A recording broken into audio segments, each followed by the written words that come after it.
When it comes to Fukushima, there's another angle that we have to look at. I'm just saying that it would be convenient for certain powers that be to take Fukushima and use it as an excuse or scapegoat it or attribute all the nuclear problems in the world, radiation leaks and radiation waste and radiation focus, nuclear industry focus on Fukushima, which is there and only there, so that they don't have to take the heat for anything that they're doing. And all the radiation that's being seen across North America right now, RadCon 3 and 4 and up to the level 5, which is a very serious situation. That's like dozens or hundreds of times more radiation than what is natural or normally occurring. So it's extra radiation, it's radiation contamination, it's radiation leakage, it's a meltdown nearby. So if you have a RadCon 5 alert and it's appearing in like Cincinnati or it's appearing somewhere in the East Coast, let's say, it's very unlikely that that has to do with Fukushima. See, that's the whole point. So if they're really getting these readings, and I'm seeing them on the nuclear network, which is a bunch of like stations, independent stations that are all across the land, and they report in and they collate it on this map that gets updated frequently. So if we've had this radiation spiking in Hawaii, also places in Canada, and like I'm saying, on the east coast of the continent, how can we scientifically, logically attribute that to Japan? How can we, connect those dots when it could connect the dots to any other nuclear facility, nuclear waste storage facility, anything that's based within the North American continent? Or it could be more testing that's going on out in the Pacific. The French are still testing. What do you think this whole thing is, the controversy about the Bimini Island tests, or Bikini? They're testing it all over those places. French Polynesia, they're testing out in the Marshall Islands and this and that. United States is out there, and NATO, and they've been doing these tests since the 40s. And they haven't relented. There's a nuclear detonation going on every so often. Definitely every year there's quite a few of these going on. And not only that, there's submarines that go down, nuclear submarines with nuclear warheads, and they are not recovered at the bottom of the ocean. There's talk of Russian ships that haven't been recovered, and they're still there, and they're a hazard and possibly could be leaking the radioactive material.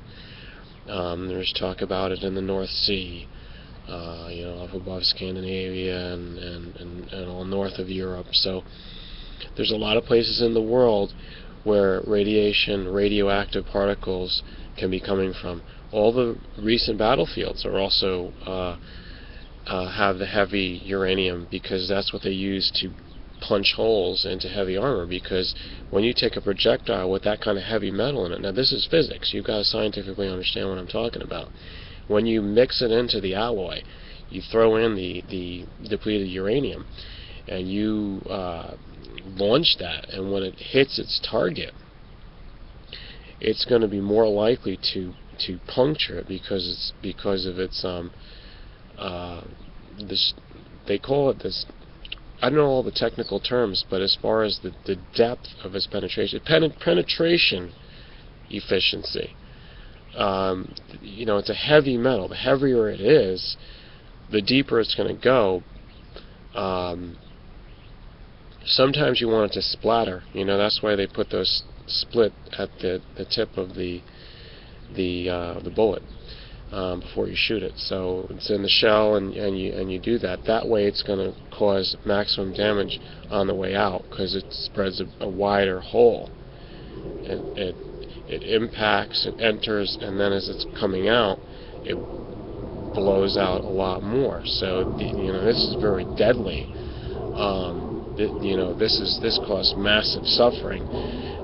But aside from that, the different technique is to put the heavier material into the warhead or the tip of it.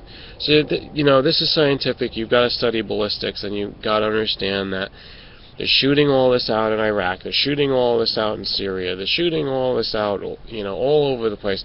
These battlefields and these areas that are being riddled with holes, it's filled with these radioactive particles. You can take a reading there, and the emission as it goes through its cycle to its half-life, to its safe lifespan of hundreds and hundreds of years, these readings can be taken. So I think I've made my point here. We can't blame everything on Fukushima.